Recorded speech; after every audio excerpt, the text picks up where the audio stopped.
My sister-in-law kept making comments about my weight at family dinners, so I waited until Christmas to address it properly. It started small. Little observations disguised as concern. "Are you sure you want seconds?" she'd ask, tilting her head with that fake sympathy. "I'm just worried about your health." This came from a woman who'd never expressed interest in my well-being before. My brother had married Bethany 8 months earlier. She was thin, the kind of thin that required effort and constant monitoring. She'd post gym selfies with captions about discipline and self-control, as if her metabolism was a moral victory. At Thanksgiving, she'd brought her own food in glass containers, announcing she was being good this year. Then she'd watched me eat pie with the same expression someone might use observing a car accident. The comments escalated. During October's family dinner, she patted my arm and said, "You know, I have a great trainer. I could get you a discount." My mother laughed nervously. My brother studied his plate. I smiled and changed the subject. November brought, "Have you considered portion control? It's really helped me." December's family game night included, "I'm just saying, wedding season is coming up. You'll want to look good in photos." My sister glared at her, but said nothing. My parents pretended not to hear. I stopped attending for a few weeks. My brother called asking why I was being distant.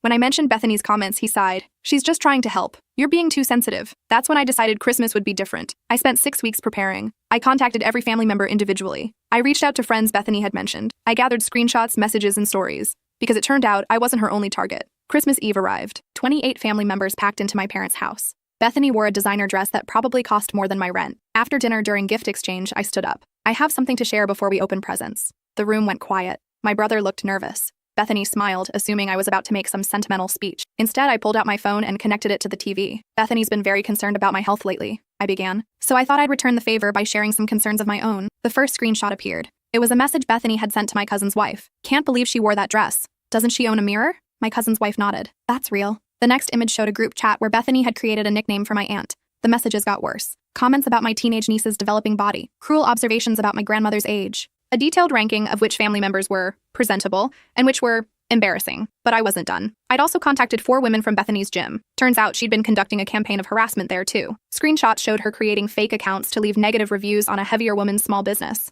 Messages where she'd mocked another woman's workout clothes. Photos she'd secretly taken of people at the gym to send to friends with commentary. The room was completely silent except for the sound of my brother's breathing getting faster. "I've compiled everything into a folder," I said calmly. "Dates, screenshots, witnesses. I'm not interested in an apology, but I thought everyone should know who they're spending the holidays with." Bethany's face had gone from red to white. My brother stood up. "This is insane. You're trying to destroy my marriage because you can't take a little criticism." But my mother interrupted him. "Brian, sit down. We need to hear this." That's when I dropped the final detail. "I've also been in contact with Bethany's employer. Turns out she's been using similar tactics at work." The screen changed to show emails. Bethany worked in HR at a mid-sized tech company. She'd been sending anonymous complaints about colleagues, targeting anyone she deemed unattractive or overweight. One woman had been written up 4 times for dress code violations that didn't exist. Another had been passed over for promotion after Bethany spread rumors about her competence. These emails, I continued clicking through them, show a pattern of workplace harassment spanning 18 months. I forwarded everything to her company's legal department and the Equal Employment Opportunity Commission. My brother's face had gone pale. "You contacted her work? Are you insane?"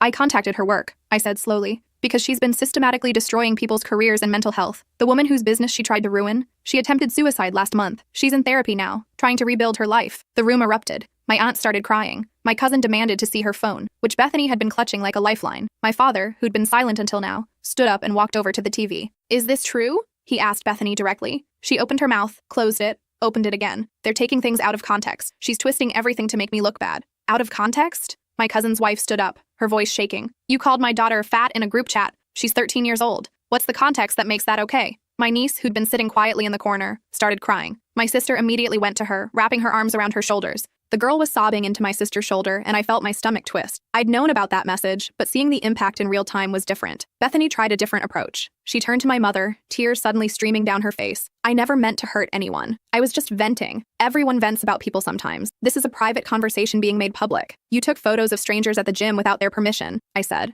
"You created fake accounts to destroy someone's livelihood. You filed false HR complaints. That's not venting. That's calculated cruelty." My brother grabbed Bethany's arm. "We're leaving." But my father blocked the doorway. "Sit down, Brian," he said quietly. It was the voice he'd used when we were kids and in serious trouble. My brother sat. My father turned to me. "Do you have proof of all this?" I handed him my tablet. "Everything's documented. Dates, times, username. I've spent the last 6 weeks verifying every single piece of information. I didn't want to bring this to the family unless I was absolutely certain." He scrolled through the files. His expression grew darker with each page. Finally, he looked up at Bethany. "Did you do these things?" "It's not as bad as she's making it sound," Bethany whispered. "Did you or did you not create fake accounts to leave negative reviews on a woman's business?" Silent. "Did you or did you not file false complaints against your coworkers?" More silence. "Did you or did you not call my 13-year-old granddaughter fat?" Bethany's tears stopped. Her face hardened. Fine. Yes, I did all of it. You want to know why? Because I'm surrounded by mediocrity. People who don't take care of themselves, who don't try, who expect everyone else to pretend they're fine just the way they are. She looked directly at me. You want me to apologize for telling the truth? For refusing to participate in everyone's delusions? The room went dead silent. My mother gasped. My sister's hand tightened on my niece's shoulder. The truth, I said slowly, is that you're a bully. You hide it behind concern and jokes and fitness culture, but at the core, you enjoy making people feel small. And the saddest part? You've convinced yourself it's some kind of virtue. Bethany laughed. Actually laughed. You spent 6 weeks stalking me, contacting my employer, gathering ammunition, and I'm the bully? You ruined Christmas. You tried to destroy my marriage and my career. But somehow, I'm the bad guy? Yes, my grandmother said. She'd been so quiet I'd almost forgotten she was there. At 82, she rarely spoke at family gatherings anymore. But when she did, everyone listened. Yes, Bethany, you are the bad guy. She stood up slowly, her cane clicking against the hardwood floor as she walked toward us. I've lived through the Depression, raised 5 children on almost nothing, buried a husband and 2 sons. And in all that time, I've learned one simple truth. There are people who lift others up, and people who tear them down. You, my dear, are the second kind. I was trying to help, Bethany insisted, but her voice had lost its edge. Help? My grandmother laughed, a dry sound. You were helping my great-granddaughter by calling her fat? You were helping the women at your gym by mocking them?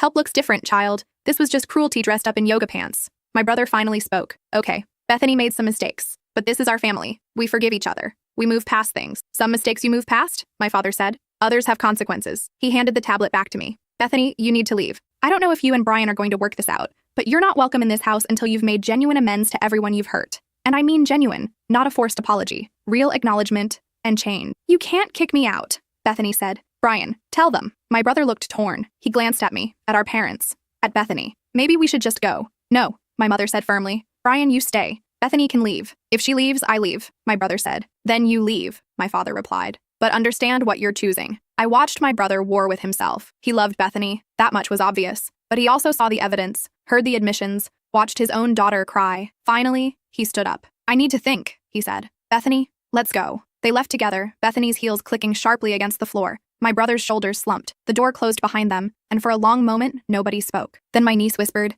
Is it true? Did she really call me fat? My sister kissed the top of her head. It doesn't matter what she said. You're perfect. But she said it. In front of other people. She said it, I confirmed gently, because she's insecure and cruel, not because it's true. My niece looked up at me. Did she say mean things about you too? Yes, for months. What did you do? I documented everything. I verified it. And then I told the truth. She thought about this. Was it scary? Terrifying. But some things are worth being scared for. The rest of Christmas Eve was subdued. We opened presents, but the joy had gone out of it. My mother kept checking her phone, probably hoping my brother would call. My father sat in his chair, staring at the fireplace. Around 10 p.m., people started leaving. My cousin's wife hugged me on her way out. Thank you, she whispered. I've wanted to say something about her for months, but I thought I was just being jealous. You weren't, I assured her. My aunt stopped by next. That took courage. I know it wasn't easy. It wasn't until everyone had left, except my parents and my sister's family, that my mother finally spoke to me. Did you have to do it like that? On Christmas? When would have been better? I asked. Next month? Next year? How long should I have waited while she continued hurting people? But your brother. My brother chose to marry her. He chose to defend her. Those are his choices.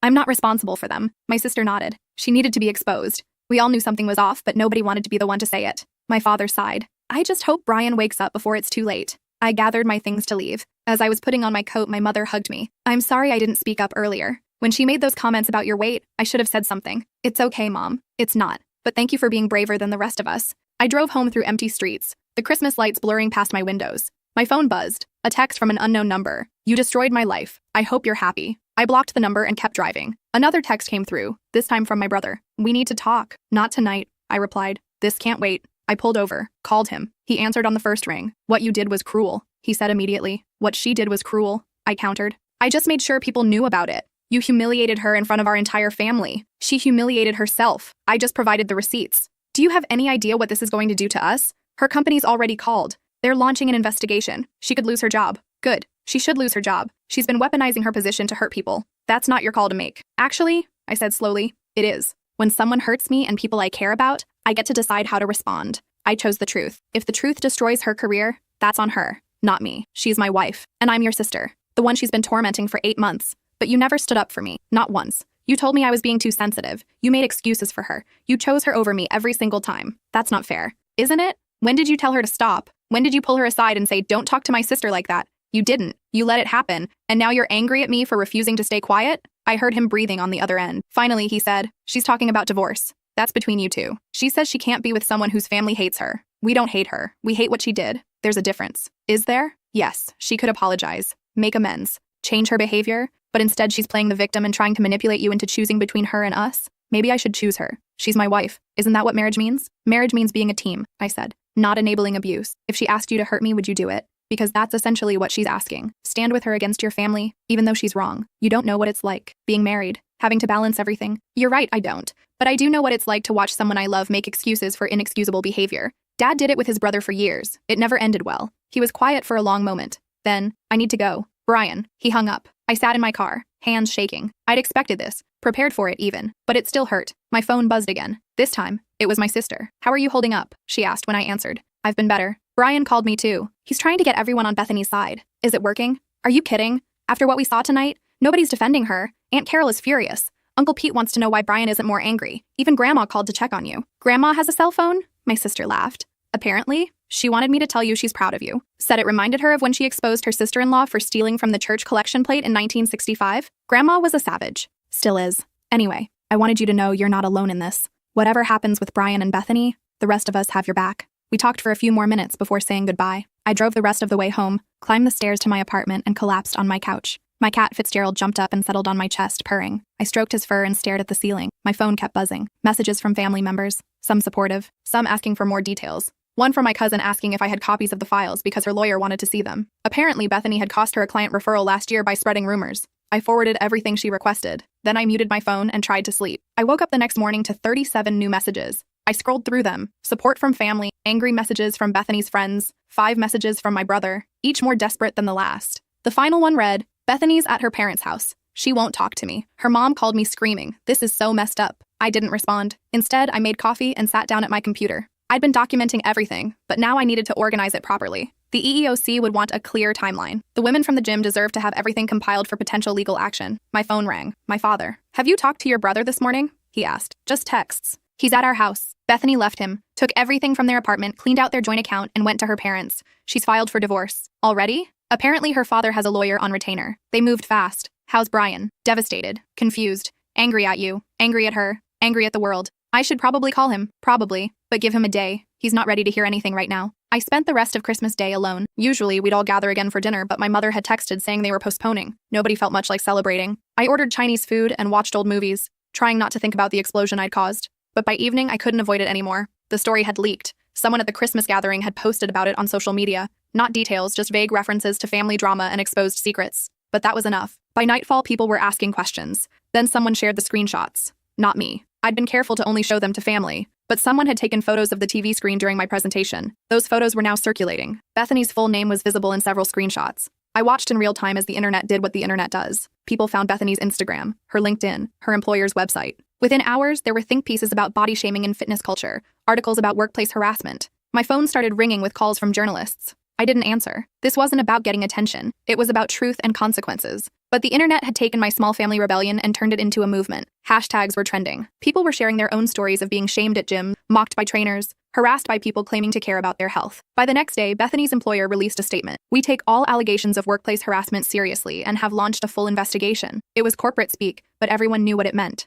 Bethany was done. My brother called me finally. Are you seeing this? She's getting death threats. People are showing up at her parents' house. This has gone too far. I didn't start the social media campaign, I said. Someone else shared those screenshots. But you started all of this. You had to know it would blow up. Actually, I didn't. I just wanted our family to know the truth. Well, congratulations. Now the whole world knows. And my wife, my ex-wife, is being crucified online. She crucified herself. I just documented it. You sound so cold. Like you don't even care. I care that she hurt people. I care that she destroyed careers and damaged mental health and made a 13-year-old girl cry. I care about all of that. What I don't care about is protecting her from the consequences of her own actions. She tried to kill herself last night. My blood went cold. What? Her mom found her in the bathroom. Pills. They pumped her stomach. She's in the psychiatric ward now. Brian, save it. This is what you wanted, right? Total destruction? No, I never wanted that. I wanted her to stop hurting people. Well, she stopped. Congratulations. He hung up. I stood there, phone in hand, feeling sick. I'd wanted accountability. Justice. Not this. I called my mother. I heard, she said before I could speak. Brian called us too. Is Bethany okay?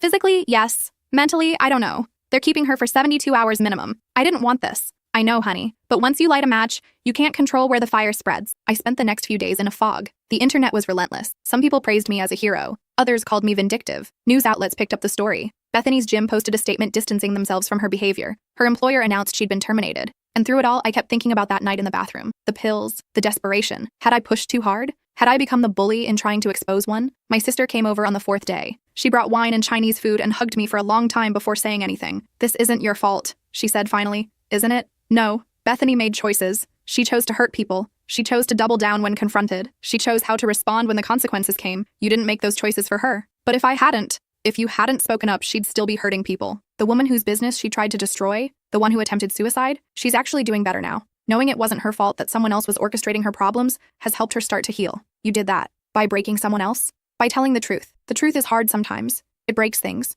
But lies break things too, just more slowly and quietly. We ate in silence for a while. Then my sister said, "Brian called me. And he's angry. At you, at Bethany, at himself, but mostly at himself, I think. Because deep down, he knew. He knew she was cruel. He just didn't want to see it. Is he going to forgive me? Eventually. Maybe. But it's going to take time." "How much time?" She shrugged. "However long it takes him to forgive himself." The following week, Bethany was released from the psychiatric ward. She went to stay with her parents in another state. The divorce proceedings started. My brother moved back in with our parents temporarily. I received a letter from Bethany's lawyer threatening a defamation suit. I forwarded it to my own lawyer, who laughed and said, "Truth is an absolute defense, she's got nothing." But I also received letters from the women Bethany had hurt, thanking me, telling me their stories, explaining how her exposure had freed them to come forward with their own complaints. The woman whose business had been targeted? She'd filed a lawsuit. She was fighting back. The letters kept coming. A gym member named Heather wrote explaining how Bethany had convinced the manager to revoke her membership, claiming she was making other patrons uncomfortable. Heather was now suing the gym for discrimination. Another woman, Christine, had been Bethany's co-worker. She detailed how Bethany had systematically excluded her from meetings,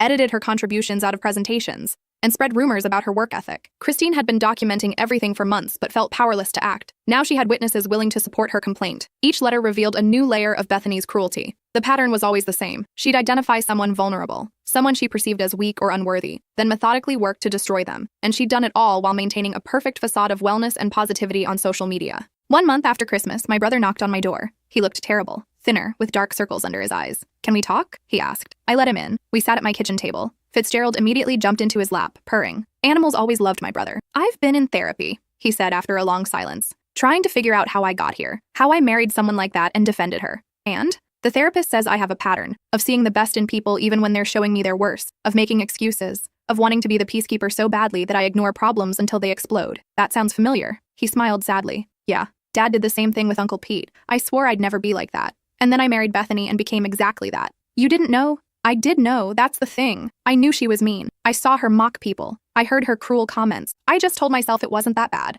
that she was just being honest, that people were too sensitive. I made every excuse possible because facing the truth meant facing my own failure in choosing her. You're not a failure. I defended someone who called our niece fat, who drove a woman to attempt suicide, who hurt you for months. That's a pretty massive failure." We sat in silence. Fitzgerald purred between us. "I'm sorry," my brother said finally, "for not standing up for you, for making you feel like you were the problem, for choosing her over my family. I'm sorry too, for how everything exploded, for not finding a gentler way." Was there a gentler way? I thought about it. I don't know. Maybe. But she wasn't going to stop on her own, and nobody else was going to make her. No, they weren't. He paused. "The divorce will be final in a few months. I've been thinking about what comes after, and I need to figure out who I am without trying to fix someone else, without making myself smaller to make someone else comfortable. I need to actually work on myself instead of just claiming I will." "That sounds healthy." "It sounds terrifying." He looked at me. "Are we okay? You and me?" "We will be. It might take some time, but we'll get there." He nodded. "That's fair. That's more than fair, actually." He stood to leave, then turned back. "For what it's worth, what you did took guts. I was too angry to see it before, but standing up like that, knowing the backlash would come, that's brave." After he left, I sat at my table for a long time. The sun set outside my window. My phone buzzed with another message from a stranger thanking me for speaking up. I closed my eyes and thought about courage and consequences, and the complicated space between them. The next few months were strange. Bethany's name continued to circulate online, attached now to cautionary tales about toxic fitness culture and workplace harassment. Her gym membership was terminated. Her professional certifications were under review. Several women had banded together to file a class action lawsuit, but there was also backlash. People who thought I'd gone too far, who believed Bethany deserved privacy, that public shaming was never acceptable, that I'd weaponized cancel culture against someone who made mistakes. I received emails calling me vindictive, messages accusing me of destroying a woman's life over mean comments. Think pieces about mob justice and proportional consequences. I read all of it. Let it sink in, questioned myself constantly. Had I become what I was fighting against? Was exposing her cruelty just another form of cruelty? My therapist helped me work through it. "You didn't create consequences," she said during one session. "You revealed truth." What happened after that was the result of Bethany's own actions finally catching up with her. But the suicide attempt was her choice, not yours. You didn't force those pills down her throat. She chose that response to being held accountable. It feels like I should have done something different. Like what? Stayed silent while she continued hurting people? Let your niece internalize those comments? Allow those women at work to keep suffering? Sometimes there are no perfect choices, just the least harmful option. I wanted to believe her. Some days I did. Other days I lay awake at night replaying everything, searching for the moment I could have chosen differently. My niece kept me grounded. She'd started a blog about body positivity and surviving bullying. She interviewed other teens who'd been targeted by adults claiming to help them. Her voice was strong and clear and unapologetic. When people asked if she was related to me, she said yes proudly. "You showed me that speaking truth matters more than keeping peace," she told me one afternoon over coffee. She was 14 now, growing into someone fierce and thoughtful. Before that Christmas, I thought adults had all the answers, that I just had to accept how they treated me. But you proved that even adults can be wrong, that even family can hurt you, and that it's okay to say so. "I'm glad something good came from it," I said. "Something good? Aunt Kelly, you changed everything." I'm not the only one. There are girls at my school who saw what happened and started standing up to their own bullies. My friend Madison's mom was making comments about her weight.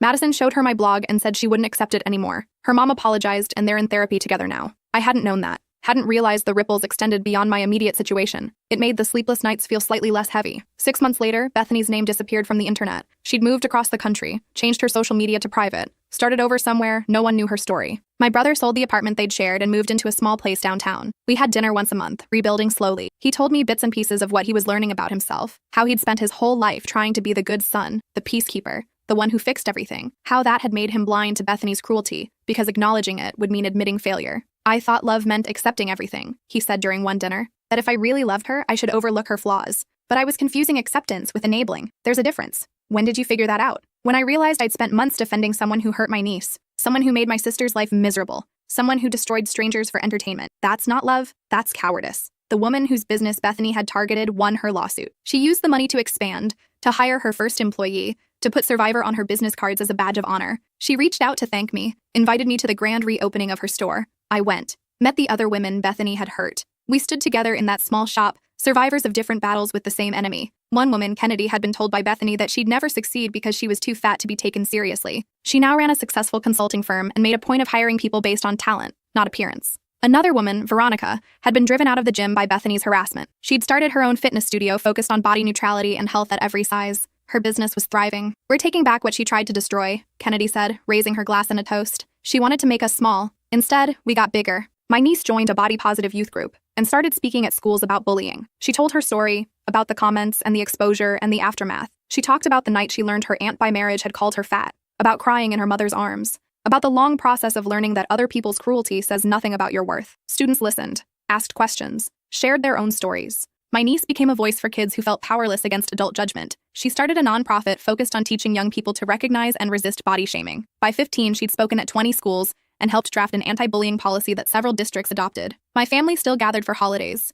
though the first few were awkward without Brian's +1. My mother tried too hard to fill the silences. My father watched Brian carefully, looking for signs of collapse. But gradually, we found a new rhythm, one that didn't include Bethany, but did include honesty about what had happened. My grandmother pulled me aside during Easter dinner. "I want to tell you something," she said, her voice quiet. "When I was your age, I had a sister-in-law much like Bethany, mean, cruel, hid it well from most people. She made my life miserable for years. Comments about my housekeeping, my children, my appearance, small things that added up. What did you do?" "Nothing." I stayed quiet. I thought that's what women did back then. We endured. And you know what happened? She got worse. Started targeting my daughters. Made my oldest cry before her wedding, telling her she'd never fit into her dress. I still regret not speaking up sooner. She squeezed my hand. "You did what I wish I'd been brave enough to do. Don't let anyone make you feel guilty for that." And me? I learned that truth-telling is never simple, that consequences ripple in unexpected ways, that sometimes doing the right thing feels terrible, and feeling terrible doesn't mean you were wrong. I learned that courage isn't the absence of doubt, but the decision to speak anyway. I also learned that some people will always blame the messenger,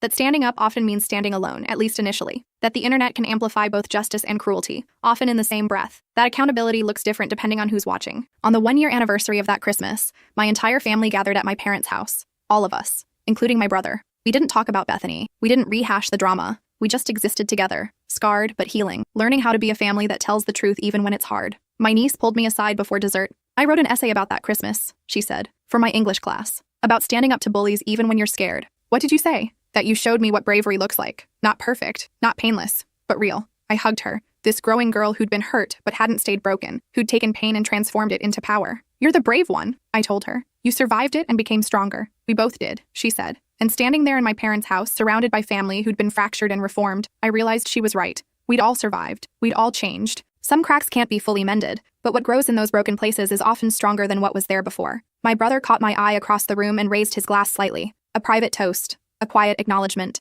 I raised mine back. We still had work to do, conversations to finish, bridges to rebuild. But we were trying. And sometimes, trying is enough. Later that night, after everyone had left, I sat in my apartment scrolling through my phone. There was an email from Christine, Bethany's former coworker. She'd been promoted to the position Bethany had blocked her from. She was thriving. There was a message from Heather, who'd won her discrimination case against the gym. She'd used the settlement to start a foundation supporting people who'd been body shamed in fitness spaces. There was a photo from my niece's latest speaking engagement, her face bright with purpose, surrounded by students who'd just heard her story. And there was a text from my brother, just one line. Thank you for not giving up on me. I set my phone down and looked around my apartment. Fitzgerald was curled up on the couch, purring in his sleep. The lights from the city filtered through my windows. Everything was quiet and still. I thought about the woman I'd been a year ago, enduring comments, swallowing hurt, choosing peace over truth. That version of me felt like a stranger now. I'd learned that peace built on silence isn't peace at all. It's just delayed pain. The next morning, I woke to another email. This one was from a name I didn't recognize. The subject line read, "Your story saved my daughter." I opened it.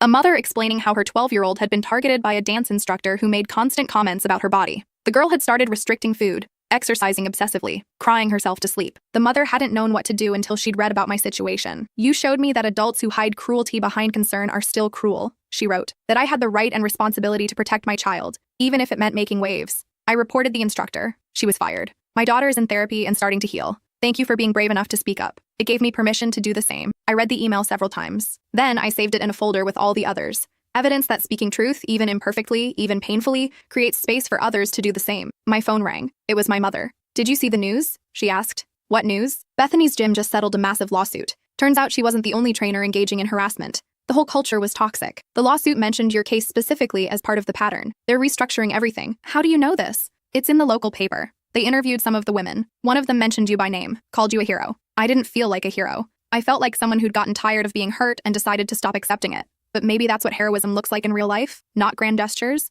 just small acts of refusal. Refusing to be silent. Refusing to protect people from the consequences of their own cruelty. Refusing to make yourself smaller to make others comfortable. The article ran with the headline, "Fitness Culture's Dark Side, How One Woman's Christmas Revelation Sparked Industry-Wide Reckoning." I read it online, uncomfortable with being the focus. The story wasn't about me, it was about Bethany and people like her. About systems that enable cruelty. About the thousands of people who suffer quietly because speaking up seems too hard, too risky, too painful. But the article also quoted the women who'd found their voices after I'd found mine. It showed the policy changes being implemented, the training programs being developed, the conversations being started. Maybe that was worth the discomfort. My brother called that afternoon. "Saw the article," he said. And I'm realizing I was married to someone who represented everything I claimed to be against. Bullying, cruelty, using power to hurt vulnerable people. How did I not see it? Because love makes us blind sometimes. We see what we want to see. That's generous. I think it's more like cowardice makes us blind. I didn't want to see it because seeing it would require action, would require me to choose between my wife and my values. So I just pretended my values didn't apply to her. "You're seeing it now."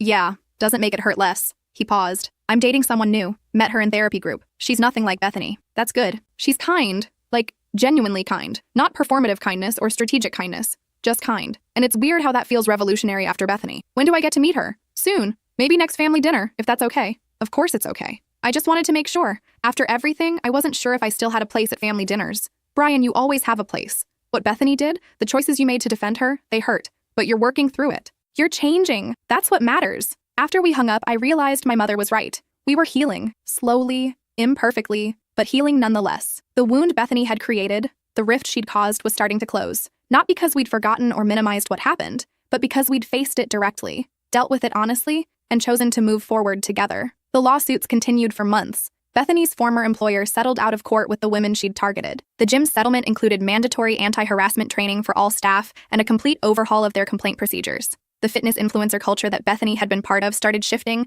at least slightly, toward body neutrality and away from shame-based motivation. None of it was perfect. Change never is. But it was change. Real, measurable, documented change. And it had started with one Christmas presentation, and 28 family members bearing witness. I still sometimes wonder about Bethany, whether she ever understood the harm she caused, whether she got help, whether she changed. I'll probably never know. She disappeared completely from public view, which was probably for the best. But I do know this. The people she hurt are healing. They're building businesses and careers and lives that Bethany tried to destroy. They're speaking out, supporting each other, creating the communities they needed when they were suffering alone. That's her legacy, though not the one she intended. She wanted to make people small. Instead, she gave them a reason to become larger, louder, more powerful. My niece graduated high school with honors. Her college essay was about that Christmas night, and what it taught her about courage and accountability. She got into every school she applied to. She's studying psychology now, wants to specialize in eating disorders and body image issues. I'm going to help people heal from the kind of damage Bethany causes, she told me. There are too many people out there like her, and too many victims who think they have to stay silent. She's right. There are too many Bethanys. Too many people who weaponize concern, who hide cruelty behind wellness culture,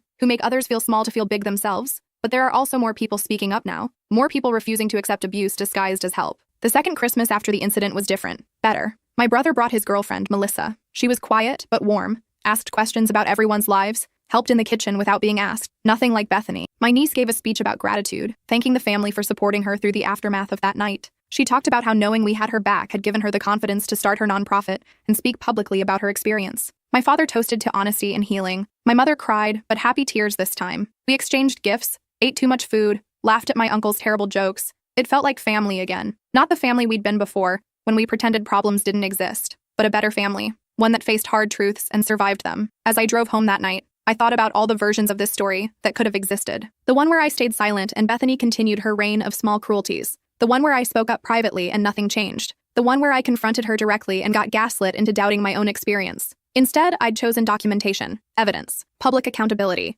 It hadn't been perfect. People got hurt, including Bethany. But people were already being hurt by her silence and inaction. At least this way, the hurt led to change. My phone buzzed. A message from a woman named Isabel. I just left my personal trainer. She's been making comments about my body for months, and I kept thinking maybe she was right. Maybe I did need to work harder, eat less, hate myself more. Then I read your story. Tomorrow, I'm filing a complaint with the gym and switching to a trainer who doesn't think cruelty equals motivation. Thank you. I saved the message with the others, a growing collection of evidence that speaking up matters. That one person's courage can give permission to thousands of others. That silence protects abusers while truth protects victims. It's been years now since that Christmas. The viral moment has faded. The news articles are buried under newer stories. Bethany's name has been largely forgotten by the internet, but the changes remain. The policies, the conversations, the people who found their voices. My brother married Melissa last year. Small wedding, just family and close friends. No drama, no cruelty. Just two people who'd both survived toxic relationships choosing something healthier. During his toast, Brian mentioned that night, "I wish I could say I've always been the person I want to be," he said,